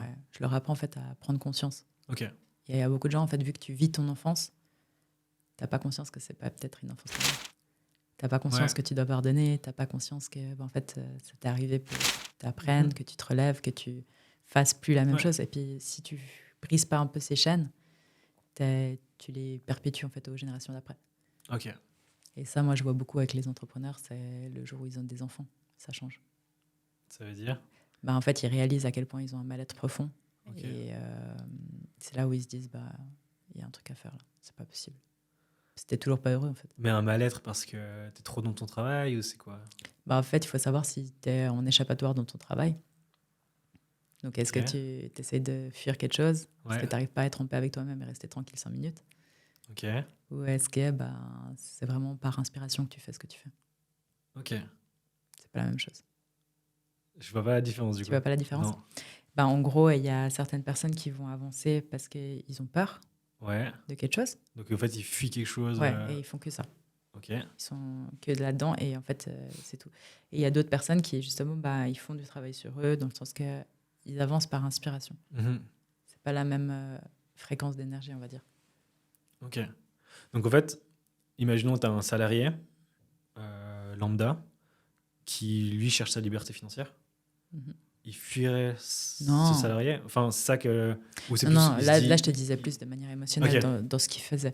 Mais un salarié, par exemple, qui veut sa liberté, après, c'est en fait savoir à quel point tu es prêt à payer le prix. Ouais. Parce qu'il y a un prix à payer. Dans tous les cas, tu auras quelque chose à donner en échange. Tu ne peux pas t'attendre à une liberté financière et puis juste attendre comme ça. Et puis voilà, ça ne marche pas. Donc, en gros, c'est plutôt te dire, OK, quel type de personne j'ai envie de devenir ? Qu'est-ce qui m'inspire ? Et en fait, les gens qui t'inspirent, ils ont tous quelque chose que toi, tu pourrais avoir si tu t'en donnais les moyens. Tu ne serais pas inspiré par quelqu'un qui n'avait pas quelque chose que toi, ça reflétait. Parce qu'on est des miroirs. Et il y a des gens qui vont t'inspirer plus que d'autres. Et en fait, ces qualités ou ces compétences qu'ils ont, toi, tu devrais chercher à te dire comment je peux les mettre en place aujourd'hui pour y arriver, que tu sois employé ou entrepreneur. C'est comme ça, en tout cas, que tu vois le truc. Ok. Et de l'autre côté, tu as ce côté formation, du coup, où là, tu as fait quelque chose pour la francophonie. Et là, tu fais pas de one-to-one, c'est vraiment quelque chose que tu donnes aux gens. Ouais, ça, c'est plus en ligne. C'est sous format quoi, vidéo et module. Et puis, du coup, on peut s'attendre à voir quoi dans cette formation ? En gros, on passe sur les modules premiers, c'est sur le développement personnel. Donc, établir ta vision correctement. Ça, c'est difficile pour les gens. Quand tu demandes... C'est la première chose que j'ai fait à 18 ans. En fait, un ça s'entraîne. De ma vie dans 10 ans. Mais tout le monde le fait, en fait. Et c'est ça que les gens ne réalisent pas. C'est visualiser, c'est tellement fort. C'est une puissance incroyable. C'est une grosse puissance, en fait. Mais il y a aussi ce côté de ne pas te sentir... Tu sais, quand tu fais un moodboard, moi, au début, je n'osais pas le montrer, mon moodboard. Ah, moi non plus. Il est caché dans mon Mac, dans 20 000 dossiers. Je pense qu'il n'y a personne qui l'a déjà vu. Ouais, en fait, c'est parce que au début, tu n'as pas l'impression que c'est réel. Tu n'as pas l'impression que c'est possible, en fait. C'est loin, tu vois. Et après, c'est aussi apprendre aux gens à mettre des plus petites choses. Sinon, tu t'ennuies sur le trajet, tu vois. Tu te dis, c'est juste pas possible et du coup, tu abandonnes. Mais tu peux l'avoir. En 10 ans, tu peux avoir tout ce que tu vois dans ton cœur. Tu l'as déjà re-regardé ? Moi, je le vois tous les jours. Tu le vois tous les jours, toi? Ok. Ouais. Moi, je vais le checker quand je suis dans le down. C'est là-bas que je vais. Juste pour me rappeler s'il est déjà là-bas et ce que j'avais noté et ce que j'ai pu parcourir, en fait. Ouais. En fait, moi, j'ai les images, je les découpe, puis je les ai sur un truc. Et comme ça, je peux enlever. Ouais, en vrai. Mais tu vois, moi, j'ai commencé à faire ça il y a peut-être 3-4 ans. Ok, ouais. Avant, j'étais dans un tunnel. Il faut absolument que je sorte de ce truc. Faut que je sorte de ce truc. Ouais. Et ce truc, c'était entre guillemets la pauvreté. C'est tellement impressionnant la puissance de ce truc. Ouais. Et puis maintenant j'avance par inspiration. C'est différent. Ouais. Moi, il y a le mood board en haut et il y a le pourquoi en bas avec un texte qui fait, je sais pas, 10 lignes, c'est tout petit, mais au moins tu sais pourquoi tu travailles. Ouais, c'est ça. Mais du coup, là, tu as ce côté-là de l'entrepreneuriat. Ouais, il y a vraiment ce côté découvrir un peu vraiment peut-être à genre un questionnaire, ça s'appelle l'UT, questionnaire de soi, où tu vas vraiment chercher dans ton enfance qu'est-ce qui est les schémas répétitifs de ta vie, etc. Donc en gros, ils peuvent s'auto-analyser, même s'ils ne comprennent pas tout. Moi, c'est le genre d'exercice que j'ai fait il y a, je sais pas moi, 7 ans. Ouais. Et j'ai retrouvé les réponses. J'étais waouh, en fait, c'est vrai. C'est ça que je voulais, tu vois. Okay, genre, je le savais, tu vois. On a tous un peu ce subconscient et ce conscient. Ouais. Et le problème, c'est que la plupart des gens, ils font des choix mentaux. Mais notre subconscient, il est connecté à 5 à 10% à notre mental. Okay. Il a 95% avec notre corps. Non, mais sérieusement. Quoi, moi, tous mes accidents, c'était clair. C'est pas là-bas que tu vas. Ok, d'accord, c'est pas là-bas que je vais. J'ai compris. Non, mais c'est vrai. Et ça, on n'en parle jamais. Ouais. Mais tu peux écouter, tu sens quand tu te sens bien avec des gens, tu sens ce genre de choses. C'est juste qu'on ne nous apprend pas à soit nous écouter, soit on se fait pas confiance. Et puis du coup, tu fais pas, et puis tu fais l'inverse. Puis après, à chaque fois, tu es là, mais... Pourquoi j'ai pas fait? C'est comme ça. Mais du coup, il y a cette partie-là, parce que pour moi, c'est vraiment important de savoir qui t'es. Tu peux faire tout l'argent du monde et toujours être malheureuse, ça ne changera pas trop le problème. Après, il y a aussi le côté santé. Moi, je suis beaucoup dans le sport, donc tout ce qui est justement apprendre à manger correctement, manger des protéines, tout simple, mais pas aller dans les détails, parce que pour moi, c'est juste une overview. Ouais. Et après, il y a tout le côté finance personnelle. Ouais. Comment tu gères ton argent, comment tu te fais un budget. La plupart des gens, ils ne savent même pas où leur argent tous les mois passe. Ça, c'est terrible. Hein. C'est terrible. Hein. Ils ne savent même pas économiser. En fait, tu économises au début du mois, pas à la fin. Totalement. Tu vois, genre, c'est pas t'attends qu'il y a un truc sur ton compte. T'attends qu'il reste quelque chose. Ton cerveau, il va tout dépenser, c'est sûr. Dépenser. Non, mais c'est mort. Et automatiser un maximum pour justement que ça devienne le plus facile possible. Ouais. Et après, en fait, connaître ta vision et où tu vas aller. Si tu me dis, OK, je veux être libre financièrement, entre nous, tu n'as pas trop de choix. C'est l'entrepreneuriat, c'est l'automatisation et puis quatre piliers. En gros, c'est utiliser des effets de levier. Ouais. Donc, code, médias, les employés ou le capital. Okay. Donc, tu en as 4. Il n'y a personne qui fait de l'argent sans avoir des piliers, sans avoir des effets de levier, pardon. Ouais. Et après, justement, il y a toute la partie investissement où là, vraiment, dans les détails, tu apprends à ouvrir un compte sur Interactive Brokers, donc un propre plateforme, tu apprends à faire ton portfolio. Là, tu vois, j'ai des masterclass avec des fiscalistes, j'ai des masterclass avec des gestionnaires de fortune. Gestionnaire de fortune, Adrien Picot, il a 28 ans, il a fait son premier million. Ah, c'est cool. Tu vois, tout seul. Et ça, c'est des gens que j'ai connus au travers d'où je travaillais avant dans la start-up. Tu vois, c'est que des gens, ils cherchent en fait. Ils cherchent à être bien dans leur vie et ils aiment apprendre aux autres aussi à le faire. Ouais. Et pour moi, c'est tout ce qui est en rapport à ça en fait. Okay. C'est pas te dire c'est parce que j'ai investi que je vais être libre financièrement. Ça, c'est pas du tout. En fait, ça, c'est stabiliser ton argent. Moi, j'avais ce truc où je pensais qu'on était tous comme ça, en fait. Parce que moi, j'ai fait une apprentissage dans la banque. Ouais. Je bossais à l'UBS. Puis après, je suis parti en banque privée. Donc, elle a constitué un portfolio, etc. Je l'ai acquise. Mais je pensais que c'était tout le monde qui avait ces mêmes connaissances. Et en fait, quand je suis sorti de la banque, je me suis rendu compte, en fait. À quel point... Ouais, c'est différent. Enfin, quand tu dis que tu investis tous les mois... Enfin, pour moi, ça me paraissait normal d'investir tous les mois parce qu'il y a une partie qui est composée de ça, que ce soit sous forme de produits structurés, sous forme d'options ou autre. Et là, en fait, tu te dis, en fait, les gens, ils mettent rien de côté, voire ils mettent juste sur un compte épargne et il ne se passera rien, en fait. Pour moi, le pire, entre guillemets, et après, chacun fait ce qu'il veut de sa vie, tu vois. Mais en fait, c'est juste que les seules personnes qui vont apprendre aux gens, c'est les troisième piliers. C'est les assureurs qui arrivent et puis c'est des vendeurs. Oui, mais en gros, ils sont payés à la commission. Ouais, bien sûr. Ouais. Et c'est le concept sur 50 même. 50 ans presque, 40 ans. Ouais, mais tu vois, et ça me fait tellement de la peine parce que du coup, ils prennent 300, 400 francs à des gens qui gagnent 4000, 5000 francs, tu vois. Ouais, c'est le minimum, ça qu'ils prennent. Ouais, et tu sais, t'es un peu là, mais ça n'a pas de sens en fait. Tu pourrais faire tellement mieux tout seul. Ok. Et on ne leur apprend pas. Mais tu penses que c'est parce qu'il y a un côté j'ai la flemme et en fait j'ai pas envie de m'intéresser? Il y a de la peur. Tout ce qui est en rapport avec les finances, c'est en rapport avec les émotions. Et en fait, on t'apprend pas à gérer ta finance. Mais dès que tu commences à prendre la main dessus, c'est là aussi que tu te dis... c'est là que tu te rends compte des choses, en fait. Bien sûr.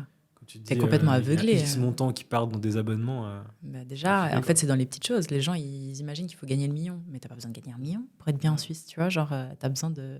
Toi, pour toi, il faudrait combien en Suisse pour être bien? Ça dépend. Mais en fait, pour moi, c'est des phases. Enfin, tu dis, OK, je cherche des revenus passifs. Comme ça, je peux vraiment profiter. En Suisse, pour toi, il faudrait combien? En gros, je peux te dire mon exemple de vie. Pour que ça soit réalisable en un temps convenable. Voilà. En fait, pour moi, les 5 premières années, c'est aller chercher 3 000 francs. Par mois? Ouais. Okay. De passif, entre guillemets. Ouais. Mais pour donc, moi, via ces 4 piliers que tu dis? Capital... ça, c'est plus le côté entrepreneuriat. Passif, ça serait plus de l'immobilier, de la bourse. Mais tu vois, pour moi, la bourse, c'est pour ma retraite. Pour les intérêts composés. Donc, c'est un truc que je ne toucherai pas le capital et je réinvestis juste à chaque fois. La crypto, c'est justement pour développer un plus gros capital plus rapidement et l'investir dans l'immobilier pour avoir des revenus passifs grâce au loyer. Mais parce que moi, je viens juste d'une famille où il n'y avait pas d'argent. Donc, il n'y avait pas le choix, tu vois. Donc, il faut aussi apprendre à prendre des risques. Mais pour moi, en fait, ta capacité à générer de l'argent en tant que personne, c'est ça qui est le plus intéressant. C'est pas le passif. En fait, si toi, pendant ta journée, tu peux être payé pour être toi, tu as déjà tout gagné.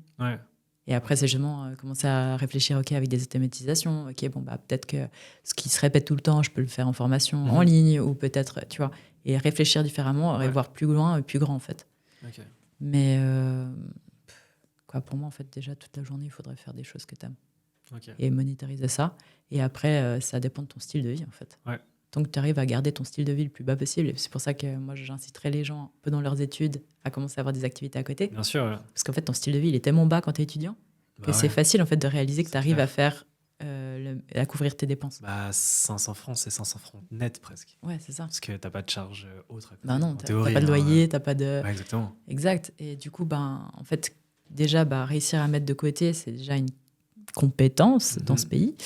Moi, à 18 ans, quand je voulais partir en Australie... C'est terrible, ça, de ce que tu dis, de dire que mettre de côté, c'est une compétence. Mais c'est une compétence. Mais c'est terrible. Oui, mais les gens dépensent tellement alors qu'ils n'ont pas besoin. On a tous les premiers trucs hi-fi, les nouvelles télés, les nouveaux machins. Il y a tout qui est nouveau chez nous. Moi, je pense que je vis dans une grotte, vraiment. Parce que moi, je vois pas ça. Ouais, mais tu t'imagines même pas dans quel monde ils vivent. Ils ont tous des belles voitures. Tu sors d'apprentissage, ils ont tous, à 18 ans, ils ont tous une voiture en leasing. 500 balles le leasing par mois pour ton Audi A1. Non, mais sincèrement. Tu vois? Et moi, j'étais là, mais... Moi, j'ai jamais été là-dedans parce que j'ai toujours investi en moi et dans mes études. Bien sûr, ouais. Mais c'est incroyable. C'est incroyable. On est beaucoup dans le paraître en Suisse. On est beaucoup dans le paraître. C'est vrai. Bien sûr. C'est vrai que moi, je me suis rendu compte quand je suis parti en Norvège. Je suis parti 2 semaines seul en Norvège. C'est cadeau. J'avais juste un billet à aller. Et là-bas, ils ont une autre façon de penser dans le Nord. Où c'est pas du tout dans le paraître. T'es plutôt dans le... On est content de ce que l'État nous donne, on est content du cadre de vie qu'on a, on est content de payer des impôts. J'ai jamais vu des gens autant heureux de payer des impôts dans le Nord, parce qu'en fait, ils avaient un cadre de vie qui était en accord avec leur rythme de vie à eux, en fait. Il n'y avait pas un déséquilibre par rapport à ça. Alors qu'ici, t'as l'impression qu'en bas, ils tirent tout ce qu'ils peuvent, et en haut, ils ont l'impression de payer tout ce qu'ils doivent. Du coup, t'as un déséquilibre par rapport à ça. Et en France, c'est encore pire. Mais ça... on va pas en parler. Mais non, en gros, on a un beau système quand même en Suisse, mais le problème, c'est que les gens, ils n'ont pas le temps. En gros, ta routine de travail... Moi, j'ai vécu à l'étranger, donc je sais que dans d'autres pays, c'est beaucoup plus chill. Tu vois, tu as le droit de respirer, puis d'être tranquille et de vivre. Tu vois. En Suisse, je pense qu'un Suisse, tu lui dis, tu vas au chômage, il n'est pas bien. Il est pas bien. Il est pas bien. Ah, ça, je sais, il est en PLS total. Totalement. Et il y va pas, tu vois. Non, il préfère ne pas aller. Ouais, je préfère faire un burn-out, tirer jusqu'au bout. Et puis, non, parce que la société, elle te met vraiment... la première question qu'on te demande en Suisse, c'est qu'est-ce que tu fais? Ah, c'est vrai, putain. C'est terrible. Pour te mettre dans une petite case. Non, mais c'est vrai. Tu peux pas rien faire. Et moi, je pense que le plus difficile d'entreprendre, quand justement, tu as un beau master, tu avais les beaux jobs et tout, c'est de revenir à un stade où tu sais pas ce que tu fais. Ouais. Tu sais pas quoi leur dire, en fait. C'est un peu là. Je découvre. J'ai pas fait grand-chose. En fait. Moi, j'ai vécu hyper tôt ce truc. Parce que moi, j'étais en... Je crois qu'en survaux, c'est VP. Je sais pas. Voie prégynazale. Ok, prégynazale. Et du coup, tu vas absolument au collège. Enfin, tu fais direct collège, uni, etc. Et moi, j'étais le seul dans la classe à faire un apprentissage. Ouais, ok. Du coup, tu as tous les profs qui disent mais pourquoi tu fais un apprentissage? Parce que j'ai envie de faire un apprentissage. Enfin, j'ai pas envie d'aller faire des études et j'ai pas envie d'aller à l'uni, quoi. Ouais. Et j'ai essayé la haute école de gestion à Fribourg. Et en fait, l'entrepreneuriat a pris dessus. Ouais. J'ai arrivé à faire du e-commerce et je faisais tourner mes boutiques e-commerce mensuellement. Puis je n'avais aucun intérêt d'avoir la HEG. Ouais, c'est un peu. Puis t'as bien fait, quoi. T'as bien fait. Il n'y a pas de conseil. Il n'y a pas de conseil. J'ai pris la solution. Voilà, t'as pris ce que je préférais. Là, je comprends le côté passion et je me dis, je préfère largement faire ça plutôt que faire des études, quoi. Ouais. Et il y a d'autres personnes qui sont ultra scolaires et du coup, c'est très difficile pour eux aussi, tu vois, de se dire, peut-être qu'il y aurait d'autres trucs, mais ils ne peuvent pas réfléchir différemment parce qu'on leur a toujours dit que c'était la voie, quoi. C'est fou de se dire que là, de mettre de côté de l'argent, c'est une compétence. Oui, c'est une compétence. Ça paraît dingue, en fait. Moi, j'ai réalisé ça tard parce que, en fait, moi, je me suis toujours mis des objectifs. Tu vois, genre en apprentissage, on ne gagnait pas grand-chose. Ouais, bien sûr. Mais mon rêve, c'était de partir en Australie. Je savais combien il me fallait. Et genre, j'ai économisé sur 3 ans 18 000 francs. Ça paraît énorme, alors que tu gagnais rien du tout. Et en fait, aujourd'hui, maintenant, je parle d'investissement. Je parle à mes amis qui ont travaillé en fait, depuis leurs 18 ans à maintenant. Et je suis là, mais t'as ça de côté? Tu vois? Je suis là, mais t'as fait quoi? Et en fait, tu pars en vacances, ça te coûte cher. Surtout que, en fait, vu que tu veux décompresser d'une vie beaucoup trop rapide, du coup, tu pars tes 4 semaines, tu dépenses 4 000 balles. Quoi. Moi, en Thaïlande, je dépense 1 000 francs par mois. Hein. Ouais, c'est clair. Je dépense pas 4 000 francs par mois, tu vois. Genre, ça, c'est parce que t'as pas le temps, tu prends des gros hôtels, des gros machins, et puis tu flambes. Et même pour y aller, pour faire sortir 4 000 francs par mois en Thaïlande, non. Enfin, moi, je suis allé à Bali 3 fois. C'est 1 000 francs le billet d'avion et 1 000 francs sur place, quoi. Ouais, ça dépend des gens. Et puis, j'avais pas l'impression d'être dans les pires hôtels du monde, tu vois. Non, bien sûr que non, mais après, quoi. Ok. Non, tu bouges à l'interne, tu fais les trucs et tout. Ouais, c'est clair. Et puis pareil, tu vois, t'as pas le temps de manger, du coup, tu manges n'importe comment à midi, tu manges tout le temps dehors. Le soir, du coup, le week-end, tu veux décompresser, du coup, tu bois de l'alcool, un concept. Moi, je bois pas d'alcool. Moi non plus. Je fais beaucoup d'économies là-dessus. Mais bien sûr, c'est 500 balles par mois qui dépensent, voire plus. 500 balles. Non, mais t'imagines même pas. Et moi, j'ai jamais, depuis mes 19 ans, je bois pas d'alcool parce que je suis à fond dans le sport. Et tu sais, des fois, à chaque fois que je reviens en Suisse, moi, ça me choque. Tu vas faire des apéros, tu payes la tournée. Tu sors en boîte, quoi, ils font que ça. Ils dépensent tout le temps. Ils dépensent tout le temps. Tout le temps. Ah, c'est fou. Au bout d'un moment, tu veux dire quoi? T'es là, Mais ça, tu le ressens quand tu fais des entretiens ou autre. Mais moi, je vis dans une autre planète. Hein. Okay. Je vis dans une autre planète. Les gens que je côtoie, ils sont comme moi, tu vois. Ouais. Au bout d'un moment, ton entourage fait que... Mais alors, c'était difficile de les trouver. Hein. Ouais.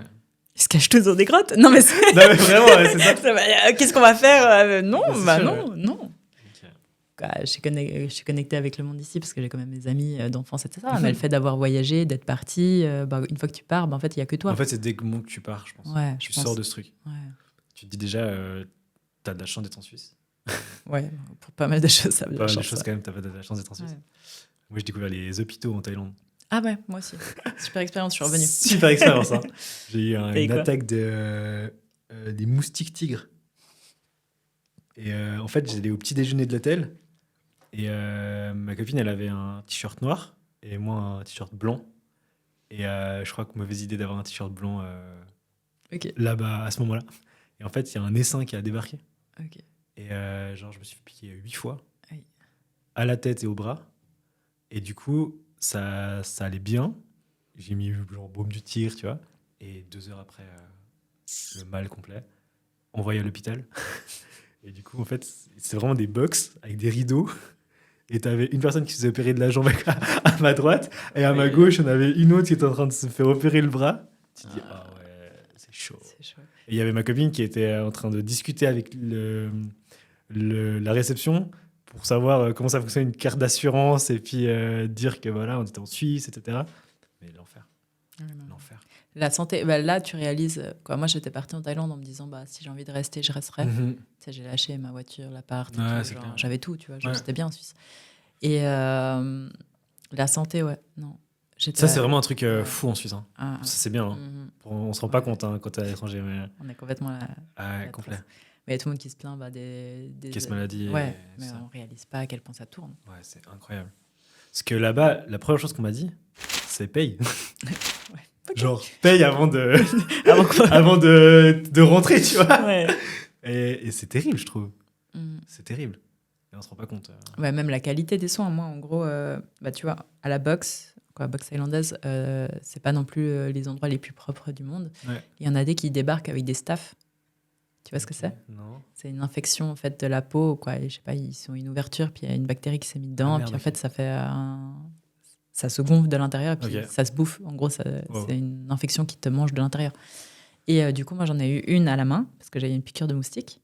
Et genre ma main, elle est devenue énorme. Comme ça, genre. Et je suis allée du coup chez le docteur. Ils ont désinfecté, je sais pas quoi. Et le lendemain, je reviens, c'était pire. Et en fait, tu comprends rien ce qu'ils disent. Ils parlent pas anglais. Non, rien. Genre, et tu sais, t'as ta santé qui est en jeu. Et là, ils me disent, si ça touche les tendons, en gros, t'as plus de doigts. Wow. Wow, tu fais... J'étais c'était pas mon programme. On fait quoi? Tu vois, et puis ils ont même pas vraiment de solution, en fait. Non, rien. Moi, je me souviens qu'ils étaient arrivés avec 8 médicaments. Et puis tous écrits en thaïlandais. Des doses, Et j'étais là, ok, merci. Et j'ai pas touché un seul de ces médicaments. Je dis, je sais même pas ce qu'il y a dedans, j'en sais rien. Et j'ai juste trouvé un truc qui est européen pour avoir pour une compenser, équivalence. Compenser, quoi. Moi, j'étais rentrée en Suisse. Ouais, je peux comprendre. Aller au HUG ou au CHUV. Au secours, s'il vous plaît, dis-moi. Okay. Ouais, non, là, quand ça touche à la santé, c'est là aussi tu réalises. Tu vois, pareil, moi, je me serais pas vue vraiment vivre en Thaïlande avec des enfants, les scolariser. Quoi. Il y a des écoles privées qui sont géniales, tu vois, t'as Missouri. Moi, j'ai des amis du coup qui vivent là-bas avec leur famille et puis ils disaient, franchement, je préfère travailler en télétravail là-bas et puis mettre ma fille au Missouri, c'est 6 000 francs par année, tu vois. C'est clair. Puis elle est bien, elle fait des petites activités dans la terre, elle apprend à se développer et tout, puis qu'il y a un système de l'autre côté, quoi. Ouais. S'il y avait un pays que tu devrais habiter hors que la Suisse? Franchement, pour avoir beaucoup voyagé, je pense que pour avoir une famille, je resterais en Suisse, mais ce que j'aimais pas à la Suisse, c'était le fait de pas pouvoir être moi toute la journée. Okay. C'était le fait de devoir aller travailler, d'avoir des bouchons le matin, rentrer, t'as encore des bouchons. Le week-end, tu fais ça, tu vas au ski, c'est plein. Quoi. Ce côté-là, de ne pas avoir de flexibilité, je pense que tu peux en trouver dans... Il y a tout le monde qui te dira « Oui, non, mais tu peux te mettre... » Oui, d'accord, très bien. Mais en fait, moi, c'est plus chercher cette tranquillité d'esprit aussi. Okay. Et en Suisse, tu l'as. Tu peux vraiment l'avoir. C'est juste pas rentrer dans ce schéma du... il faut absolument avoir un 100%, être manager. Ouais. Et nous, on est plutôt dans le côté jeune, parce qu'on n'a pas forcément de... Enfin, je sais pas si tu as des enfants ou autre, mais c'est facile de pivoter, entre guillemets, parce qu'on n'a pas trop de charges fixes, entre guillemets. Pour une personne qui a 40 ou 50 ans, qui réalise en fait qu'il n'est pas sur la bonne voie et que peut-être les 10 ou 15 dernières années de sa vie professionnelle, il veut faire autre chose. T'en as qui ont ce flip à ce moment-là et qui veulent changer. Et puis comment tu les abordes en fait finalement? Parce que ils ont d'autres charges en fait, ils ont d'autres choses. Bien sûr. Est-ce qu'il y a... alors moi dans les coachings, moi j'ai déjà des entrepreneurs, j'ai déjà des gens qui sont déjà dans le faire et l'être de l'autre côté. Mais ce qui est un peu triste, et je pense que nous on est un peu la première génération à pouvoir devenir très conscient assez rapidement. Clairement, mais trop tôt je trouve. Peut-être. Moi je pense qu'il y a un côté... Il faut avoir cette conscience, mais on est... Ceux qui sont encore plus jeunes que moi, ils veulent tout de suite, ils veulent tout changer tout de suite. Ça demande quand même du temps. Ils ont moins ce truc de... En fait, tu peux travailler, mais comme tu dis, il y a des sacrifices à avoir. Moi, j'ai sacrifié 3 ans de ma vie à rester chez moi pour bosser sur mes business, pour que maintenant, aujourd'hui, je puisse vraiment m'épanouir différemment. C'est 3 ans de ma vie où je ne récupérerai jamais, en fait. Bah oui. Pareil, hein, quand j'ai fait la formation, il n'y a que ça, tu vois, il n'y a que ça dans ta vie. J'en parlais avant... hier avec un client, avant il n'y avait pas de ChatGPT. Moi je me souviens quand je faisais des boutiques e-commerce, j'allais sur Amazon pour voir les descriptions de produits, pour m'inspirer en fait. Et t'avais pas, tu tapes en prompt et t'as tout qui te sort en un coup.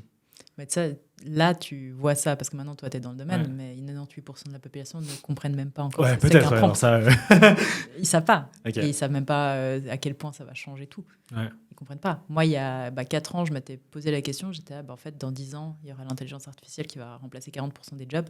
Qu'est-ce qu'on va faire d'eux? Parce que va expliquer à quelqu'un de 50 ans qui vient de passer 50 ans de sa vie à faire un truc qui forcément ne garantirait même pas sa retraite. Ouais. C'est chaud. Ouais, c'est chaud. Ouais. C'est hardcore quand même. Et puis c'est pas le but. En fait, pour moi, le plus tôt possible, tu commences à réaliser que tout est difficile et que c'est ok. Ouais, c'est ok. C'est juste que soit tu fais des choses. C'est comme ça et de toute façon, c'est bon, tu vois. Genre, mais c'est soit tu fais des choix faciles aujourd'hui et puis que ça rend ta vie difficile demain, soit tu commences à te poser des questions et puis faire des choix un peu plus difficiles aujourd'hui. Ouais. T'es pas obligé de faire des changements drastiques. Moi, c'est ce que j'apprends dans tout ce que j'essaie d'enseigner, c'est chercher en fait la progression, pas la perfection, et chercher juste en fait à faire un petit peu. Ouais, un petit peu.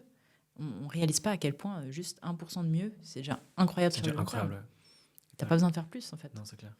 Mais du coup, tu parlais de la génération là de jeunes. Tu penses qu'on est la première génération qui a cette conscience? Bah moi, je vois ceux de 24 plus jeunes que moi qui sont bien plus conscients que nous. Moi, c'est le plus difficile, c'est discuter avec des gens de 30 ans. Mais tu sais, je suis là. Mais... Moi, je suis la génération de 24. Hein. Ouais, toi, t'es la bah, ça se voit. Ouais. Genre, moi, les gens de mon âge. Mais des fois, je suis là, mais qu'est-ce que. Okay. À quel moment, en fait? À quel moment ça te paraît logique, tu vois? Genre, bah, parce qu'ils sont entre le. On nous a donné un bon exemple dans le sens que la plupart des parents de 55, ils ont quand même bien vécu. Ouais, ils ont eu des belles années. Ouais, ils ont eu des belles années, ils ont grandi dans une belle maison, etc. Ouais. Et ils ont ce confort. Et après, bah, tu te dis, bah, ok, d'accord, tu as ce confort. Mais toi, dans ta vie, tu veux faire quoi? Et ils ne se posent pas de questions, en fait. Ils se disent, bah, j'ai mon bon job, j'ai ma voiture. Moi, mon angoisse, c'était le mariage à 25 ans avec le chien et la maison. 25 ans, c'était mon tout. C'était terrible. C'était mon truc. Pour moi, c'était si j'ai ça, c'est que j'ai un problème. Ouais. Ça faisait trop peur, en fait. C'est quoi qui te faisait peur? C'est comme ça et c'est pas autrement. Ok. De se dire, ok, c'est d'abord il faut faire ça, après c'est ça, après c'est ça, après c'est comme ça. Et d'avoir ce schéma de vie bloqué, ça me faisait trop peur. C'est une grande partie pour ça que j'ai entrepris. Ok. De sortir de ce côté. En fait, quand je suis rentré à l'UBS, les gens faisaient 50 ans à l'UBS, enfin, toute leur carrière à l'UBS. Et tu t'es baigné dans des gens qui, ça fait 20 ans, qu'ils ont 30 ans dans la boîte. Et tu te dis, waouh, 30 ans. Moi, j'ai même pas 30 ans. Moi, j'ai la moitié de 30 ans, tu vois, quand je suis rentré.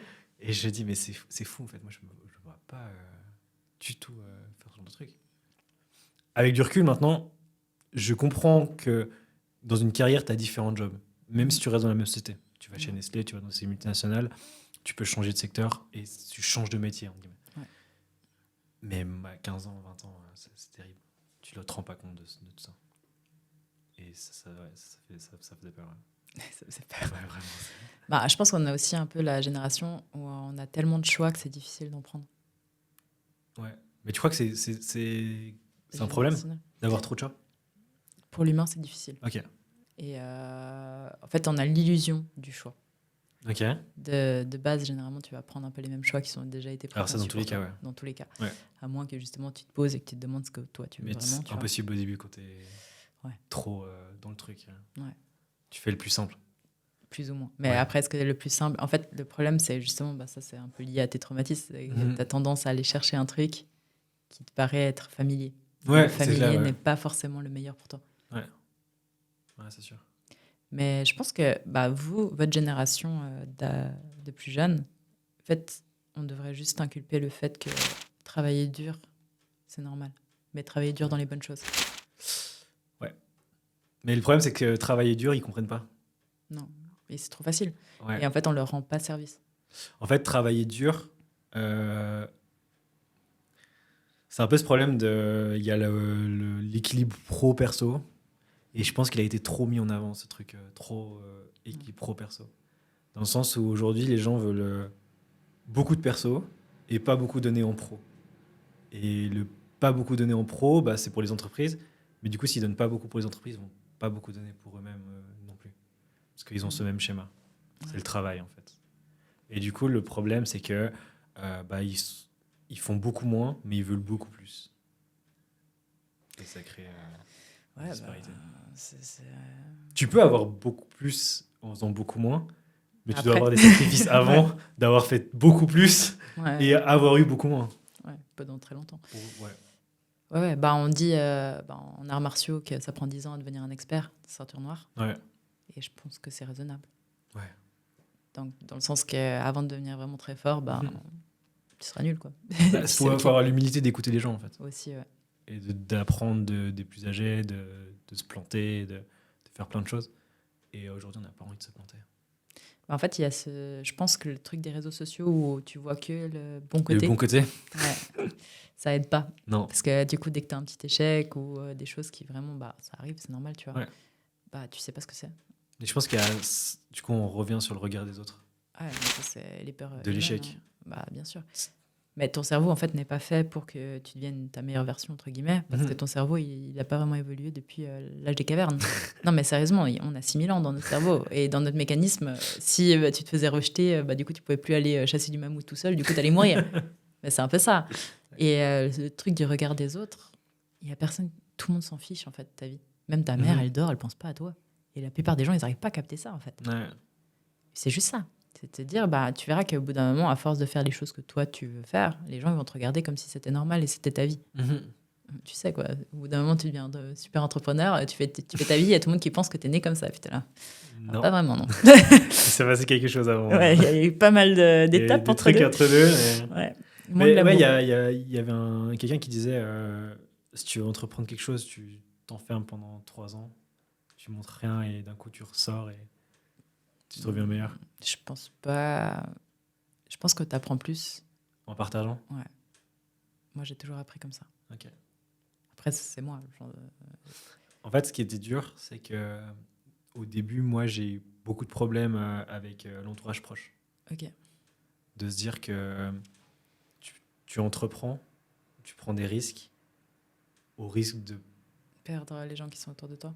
Pas forcément perdre des gens, mais tu vas t'opposer avec des idéologies qui sont complètement différentes, de se dire qu'en fait, tu vas pas échanger ton travail, tes heures contre de l'argent, mais l'effort que tu vas faire pour un résultat qui va te rapporter de l'argent.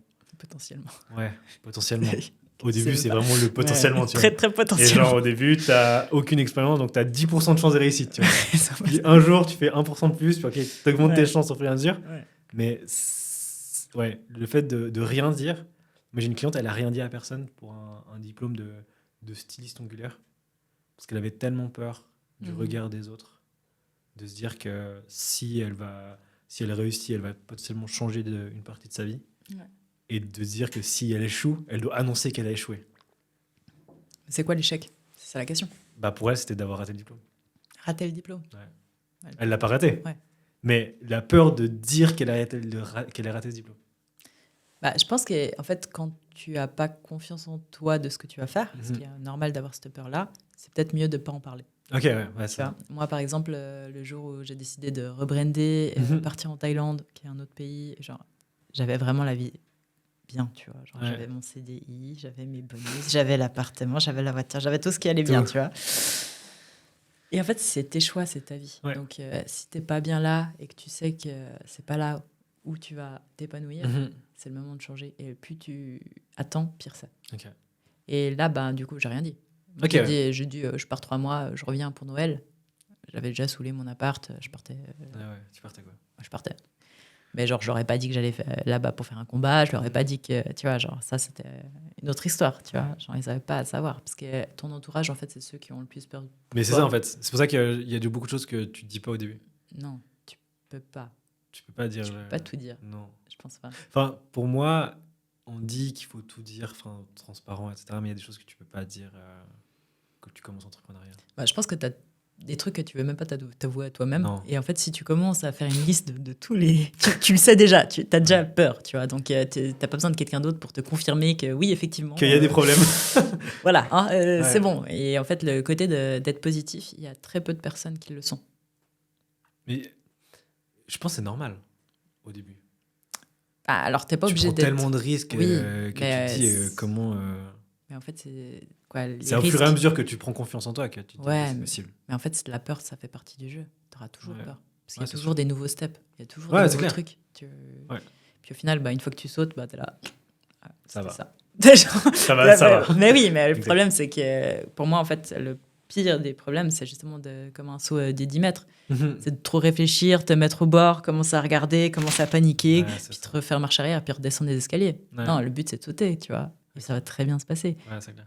C'est juste plus t'attends, plus tu commences à demander des avis.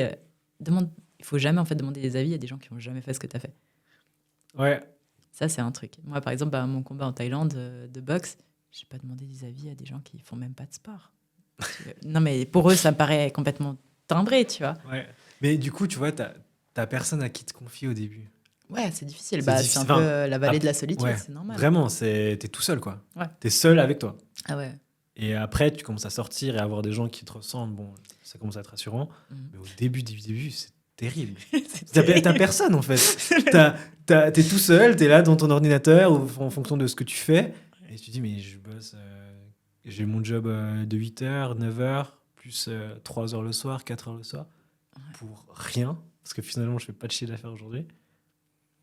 C'est pour ton rêve, en fait. Et c'est la beauté de ça. Mais justement, le rêve, il est tellement loin à ce moment-là. Ouais. C'est pour ça que dans ton moodboard, tu mets des petits trucs, quoi. C'est terrible. Hein. Sinon, c'est pas possible. Ouais. Et en fait, c'est aussi apprécier vraiment le processus. Moi, j'ai toujours kiffé le process. Ouais. Parce que j'ai fait ce que j'avais envie de faire, en fait. Mais kiffer le process, je pense que c'est pas donné à tout le monde. Je pense qu'on peut tous... en gros, on peut trouver des petites victoires partout. Oui, bien sûr. Ça, dans tous les cas. Mais il y a quand même des coups, c'est violent, quoi. Mais je pense que tu recevras jamais un coup que tu n'es pas capable d'encaisser. Ok. En fait, la vie est faite d'après la personne que tu es. Ouais. Et si tu reçois toujours les mêmes coups, c'est à te poser la question si tu ne montes pas ta garde ou si tu fais les choses fausses. Okay. Et en fait, plus tu te remets en question sur ton propre schéma de vie, en gros, le meilleur livre que tu peux lire, c'est regarder en rétrospective où tu as fait de faux, qu'est-ce que tu aurais pu te faire mieux. Après, c'est pas de rester dans le passé à volonté, quoi. C'est ça, ça sert à rien. C'est déjà passé. Mais par contre, en fait, dès que tu as une situation qui est la même, comment tu peux réagir différemment pour avoir des résultats différents. Ouais. Mais pareil, tu vois, je pense qu'en cherchant justement d'éviter les raccourcis et puis de prendre le chemin le plus long, entre guillemets, le plus pénible, sur le long terme, c'est plus rapide. Ok. Donc il y a moins d'efforts, mais c'est plus long. Enfin, c'est moins dur. Toi, t'es plus en sprint ou t'es plus en marathon ? T'es plus à dire, je mets 4 ans ou 3 ans et je défonçais la niche et vraiment réussir ? Ou plutôt, je veux dire, bon, je fais 10 ans, mais c'est 10 ans où je vais consacrer du temps et je vais pas forcément être... Enfin, je vais me consacrer des efforts, mais je vais pas me tuer à la tâche, comme je le ferais pendant 3 ans. Je pense que en fait, tu as des phases. Ok. Pour moi, je vois toujours ça en phase. Dans les entraînements, je peux te donner un exemple, mais quand tu as un combat, tu t'entraînes toute l'année, tu es prêt toute l'année, mais les 2 semaines avant ton combat, tu t'entraînes pas la même chose. Ok. Et après ton combat, tu te reposes. Ouais. Mais en gros, mentalement, tu t'entraînes toute l'année. Ok. Tu es là, tu es aux entraînements, tu es prêt, tu fais les choses, et puis c'est des routines. Mais par contre, tu n'as pas la même intensité que les 2 semaines fight week, on appelle ça. Rien à voir. Ouais. Là, tu es mort, tu rentres à la maison, tu es cassé. Ouais. Et tu fais que d'être cassé jusqu'à le jour de ton combat pour être sûr que tu as le mental pour tenir. Mais c'est vrai, c'est ce qu'ils font.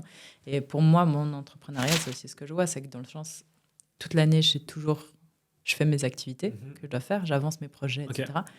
Mais je ne vais pas non plus me tuer parce que je sais que ça ne me sert à rien, en fait. Ok. Ça ne me sert à rien d'essayer de me tuer à la tâche. Justement, le début de l'entrepreneuriat... Tu sais pas la différence. Tu vois pas... Non. Si c'est... Ouais, mais c'est ça. Faut se faire coacher. En fait, c'est à quel moment tu te dis... Parce que oui, quand tu as une activité qui roule, tu sais qu'il y a des phases dans ton année où tu dois mettre plus d'énergie. Ouais. Moi, j'ai pu me rendre compte cette année qu'entre Noël et Nouvel An, c'était mort. Ouais, en fait, c'est très bien. Tu es tranquille pendant 2 semaines, c'est parfait. Et par contre, la 1er de janvier, tu te fais défoncer. Ça, ouais. Mais quand tu es au tout début, tu sais pas tout ça. Et ça, à quel moment tu te dis, bon, là, il faut vraiment que je mette un coup d'accélérateur pour vraiment réussir.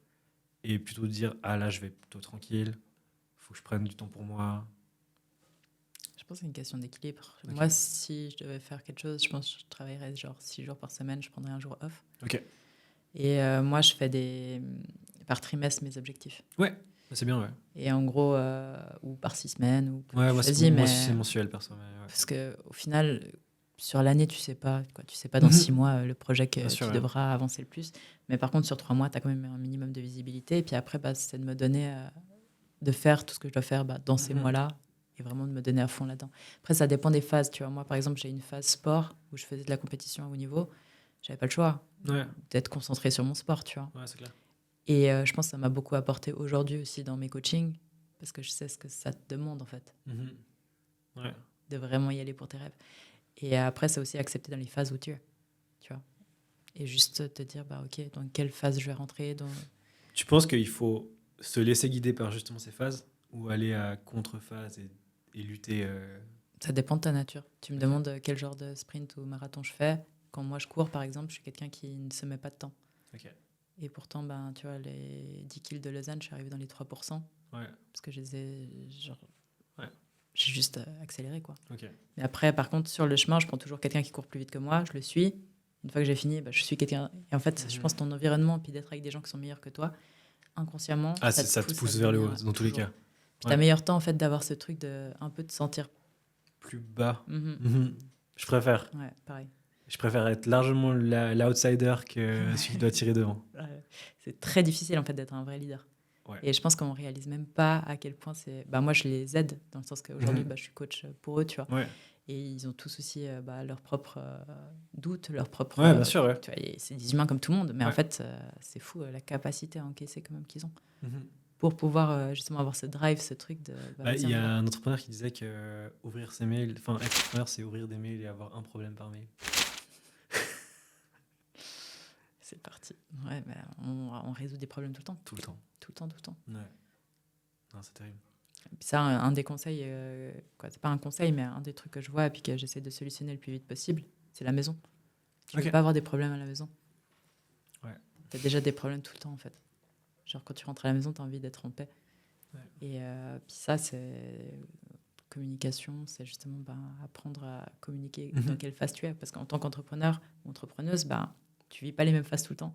Et que si tu as quelqu'un à côté qui ne les vit pas du tout, qui a jamais vécu ça, il y a des décalages énormes. Ouais, non, c'est sûr. Et puis là, du coup, j'ai vu sur les réseaux sociaux, tu es en train de regarder, t'organises une retraite en fait en Thaïlande, c'est ça? Ouais. On part 12 jours où justement on fait une semaine arts martiaux à fond. Donc ça me permet aussi de faire un peu une immersion avec mes amis qui sont champions du monde, et puis de découvrir aussi un autre monde où des gens ils vivent de leurs rêves en fait. Ils respirent leurs rêves, ils transpirent leurs rêves et puis ils se poussent là-dedans. Là, c'est en Suisse romande où tu as pu accueillir des gens du monde entier? On a du monde entier, on a des Brésiliens, on a des Français. Et c'est quoi qui organise du coup? Tu as une semaine d'arts martiaux et une semaine un peu visite ou bien? On fait une semaine d'arts martiaux à Phuket, donc dans le club Phuket Fight Club. Après, on fait 2 jours à Koh Sok, ça s'appelle. C'est un parc national. Cool. Ouais, avec les grosses espèces de... comment on appelle ça? De pierres dans l'eau, etc. On va faire du kayak, des randos. Puis après, on fait les 6 Million Islands. C'est un beau trip. Tu vas voir les réserves naturelles. Donc, c'est vraiment Connect Reset. Cool. Et les inscriptions sont encore ouvertes? Ouais, il y a encore 3 places. 3 places? Ouais. Ok. Magnifique, ça.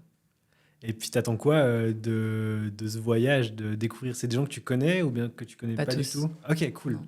Donc, tu peux connecter avec des gens... pour moi, en fait, c'est un retour à l'essentiel. C'est... Moi, ce qui m'a beaucoup le plus... ce qui m'a été le plus utile dans ma vie, c'était vraiment de me mettre dans un environnement sain avec des gens bienveillants qui se poussent, qui lead, par exemple. Et de pouvoir, en fait, partager ça. Et en plus, de tout ce qui est... tu vois, il y aura des conférences sur le mindset, sur les finances, etc. Tu alimentes, en fait... Du coup, c'est français-anglais? Ouais, français-anglais. Ok, cool. Magnifique. Qu'est-ce que je peux te souhaiter pour la suite? Tout bon. Ce que je te souhaite aussi. En tout cas, c'était un plaisir de t'avoir reçu aujourd'hui pour le podcast. Tu sais combien de temps ça fait? Non. 1h30. Aïe. Ça passe vite. C'est vrai. Non, c'était un plaisir de t'avoir reçu. Je vous mettrai toutes les informations de Sarah du coup en description. Et puis nous, on se retrouve pour un prochain épisode. Merci beaucoup. Merci. Ciao.